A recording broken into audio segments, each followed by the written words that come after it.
Hey y'all, okay, let's make a big pot of beef stew, of course, in our new Dutch oven, y'all. I love it and I don't want to cook in nothing else now that I have this thing. Okay, so we're going to do like a chunky beef stew. I make all kinds of different stews and roast, you know that, and I kind of change it up each time I make it. So this is what I've come up with how we're going to make it today. I have 2 chuck roast here. Each one of these are about 1.5 pounds. So we're going to have about 3 pounds of meat. We're going to do a big batch. Okay. I'm going to dice these up, not in bite-sized pieces, more just in kind of big chunks, because then we're going to kind of pull them apart as they cook a little bit. But I just wanted to show y'all real quick what I had. I'm going to put it over here at the sink. I'm going to give it a good wash. Yes, I'll wash mine. If you don't want to wash yours, don't. I'm not looking for a debate over it. You do how you want to do in your kitchen, okay? So I have everything else here ready. I've got lots of good veggies here that I've chopped up. Have all my seasonings and spices out here, y'all. So let me cut this up, and I'm going to cut out now I like a little bit of the fat in there. That's what just kind of helps, tenderize your meat. But like some of these big pieces like this, now I'm going to cut that out. I don't want to bite into just a piece of fat.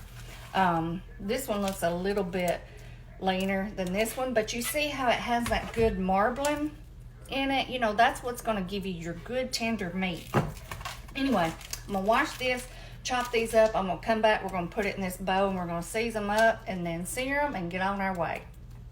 Okay, y'all, we've got our chuck roast all diced up, and I did leave in some pieces like this, for example. You see that?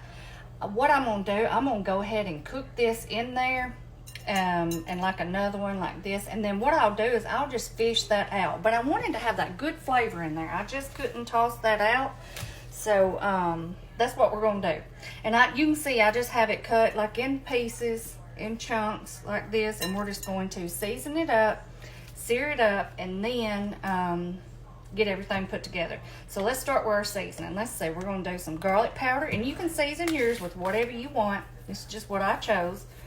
Garlic powder, onion powder, okay, some smoked paprika. Let's see. Y'all, I just now realized that I forgot to peel my garlic.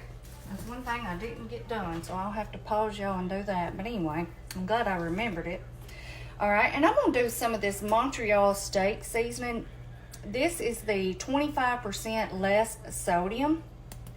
So this is going to be our only seasoning that we're going to add on our meat that has salt in it at all, okay? So I'm going to add in some of that, because we're going to add some other seasons that are going to be salty, so you want to be mindful about whatever seasons that you do add. And this is a chicken seasoning, but I still think it'll be good in this. This is a Mrs. Dash chicken grilling blend. I know y'all have seen me use this, but this is salt free, so that's why I'm going to use it, okay? So I'm going to sprinkle some of that in. Be generous, y'all. All right, we're going to drizzle some olive oil over this. We're going to drizzle some in our pan here. And I would go ahead and turn this on, but since I've got to do my garlic before I even get my hands in this, y'all, I'm just going to go ahead, just let this sit here, hang out for a second, get these spices put up. I'm going to get my garlic peeled up, and I'll come back, and then we'll get on with it, okay? Okay, y'all, I've got our garlic here. I did about 5 cloves, and I just roughly gave this a rough chop. It doesn't matter if it's in big chunks. You could probably even just put it in there whole, because we're going to cook this for so long. It's just going to cook away anyway. All right, so now we're just going to toss our meat around with all those good seasonings. Now, I know sometimes people will sprinkle flour on their meat, for something like this whenever they sear it. If you want to do that, you can. I personally don't do that. If I need to add any kind of thickener, I will just probably do maybe a cornstarch slurry at the end, okay? So that's the route we're going to go. All right. I think those are good and seasoned up, tossed around. I turned my burner on over here. It's getting hot, and we're just going to sear these up real quick. Move this on over. as we start getting stuff done, I can slowly start getting y'all up here a little bit closer. Let's see here where we're at. It might be getting hot. We'll go ahead and place some in there. Yeah, a little sizzle. And we don't want to overcrowd our skillet. So you only do just a few pieces. We'll probably do this in 2 batches, especially since we have 2 chuck roasts, okay, y'all? So that's what I'm gonna do. I'm gonna put my little net thing over this. Well, I'm not going, yeah, I'll do it halfway. Let those sear up, y'all, and we'll come back and we'll do the other half. Okay, y'all, let's get our second batch out. You can see our first batch here. It's just seared up so good. And get this out of the way for now. And we're going to get our second little batch out. Like I said, you want to do it in batches because if you don't, it's more going to steam or boil instead of getting that good crusty sear on it. So if you want to have that, then you want to definitely not overcrowd your skillet, okay? Look at that, y'all. Ooh, wait, doesn't that look good? All right. So let's see. Is this hot? I'm gonna bring this over here now so y'all can see a little bit better, and then I will put it back over there in a second. I'm gonna turn this burner on. Y'all see all that good stuff on there? That's our good stuff. All right, I'm gonna take, this is almost a half a stick of butter. I had cut off just a little slice, but I'm gonna pop that in there.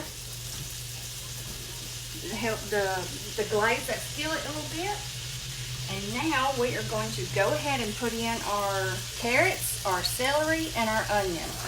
Now I have about 1.5 onion in there, and I had 2 stalks of celery plus some of the leaves. Y'all know I love to use the leaves. And then a lot of carrots. I always do a lot of carrots. And as y'all can see, these are chopped up pretty big. Like I said, I really wanted to do just a real chunky stew this time. I just wanted it to be a little chunkier than usual. Okay. Alright, so we're just going to toss these around. It's going to get all that good stuff off the bottom. Let's see, I'll tell you what we're going to do. Let's go ahead and put in our red wine vinegar. That will really deglaze it. So just some red wine vinegar. I'm thinking we're going to do about 1/4 of a cup. Okay. Let's see here. Get in there with it about like that. Let's see. Okay. I know that looks like I put a lot, but y'all, it has one of those little openings, and so it comes out pretty slow. That will really help get all that good stuff off the bottom of our pan. Now let me crank it up. Alright, I'm going to let this just cook for a second. Let all that come off, and then whenever I come back, we'll be ready to toss everything else in. Y'all, it's already smelling so good. Okay, y'all, let's toss in our garlic. I've just been letting this cook here just for a few minutes.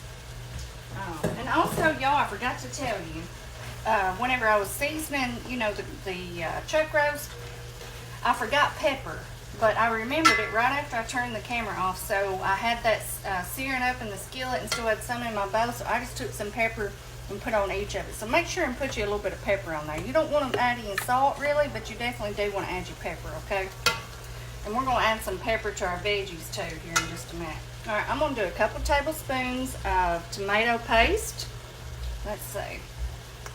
It's about 1 tablespoon. It's about 2. Okay.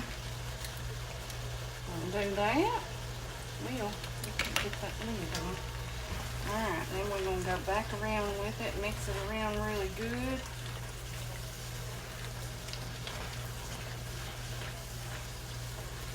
Oh boy, that looks good. Alright, let's go ahead and toss our potatoes in. I have some of the little Yukon Gold potatoes, one of those little packs, you know what I'm talking about. And I cut some of them in half, cut some of them in 3s, just depending on how big they were. Like I said, I wanted this to be pretty chunky, so this is going to be a chunky stew. Ooh, that looks so good, y'all. All right, let me turn it down a little bit now. All right, we're going to do some of our W sauce. Quite a bit, y'all know I love this stuff. Okay. That. And let's go ahead and do some pepper. I want some pepper on my veggies. think that'll be enough for now.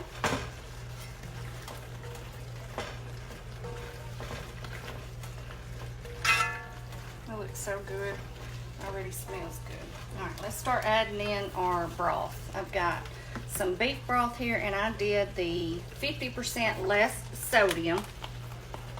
As y'all know, we get into a lot of salty stuff whenever you do stuff like this.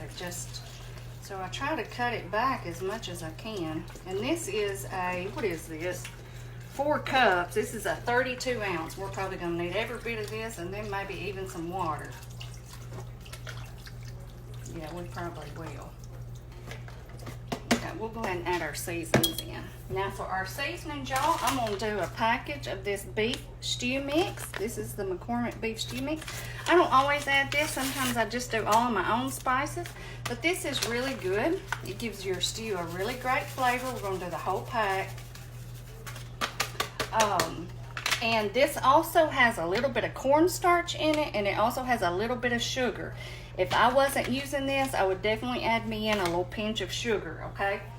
And then we may end up having to do our cornstarch slurry anyway, but I like to wait because, like I said, that does have some in there. So you just always wait and see what it does on its own first. Now I'm going to do a package of this beefy onion soup mix.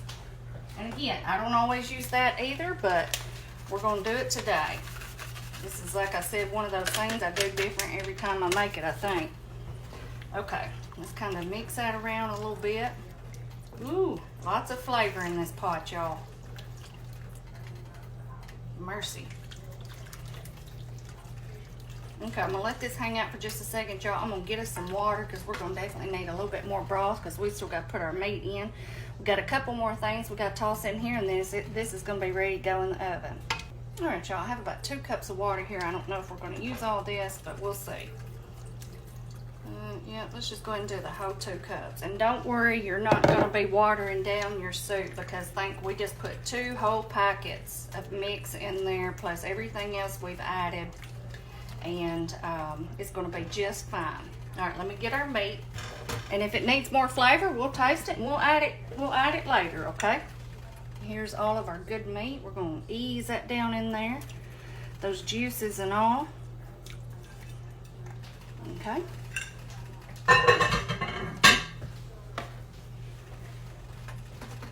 Just kind of poke them down in that good liquid. Ooh, oh boy, y'all.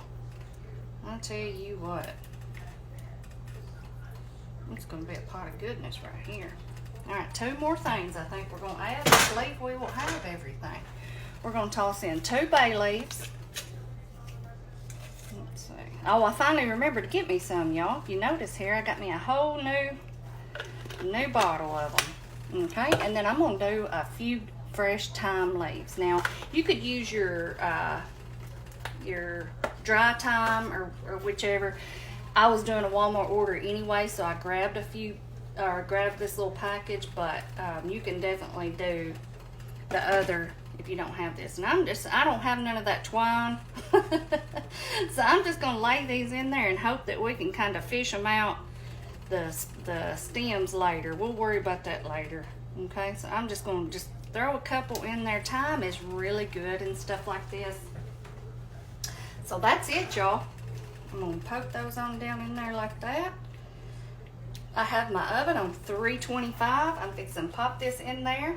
And remember, if you use this kind of potatoes, you don't necessarily have to worry about it too much because these potatoes hold their texture really good, and especially being in the oven, you're not going to be stirring it all the time. So if you do cook this on the stove top, just don't be stirring it. Make sure you have it on a low enough temperature to where you're not worrying about it sticking to where you have to stir it a lot, okay? You can also do this in your crock pot. If all you have is russet potatoes, you want to cook your other stuff for a little bit and then put those in there, because if you put those in there in the beginning, they're going to disappear on you, okay? Trust me, I've learned that the hard way. So if you can get the little yellow gold potatoes, get those, or the red, they work well too, but y'all know my favorite's the little gold. They will hold together really well while they cook. And so anyway, y'all, I'm going to turn this video off. y'all come back with me later, and we're gonna add some fresh parsley and about a handful of the little green peas. I love those in my beef stew. It just adds a wonderful pop of color. Once this meat gets good and fork tender, I'll just kind of pull it apart a little bit. I may be able to just do it in the pot, or I may get it out and kind of shred it up.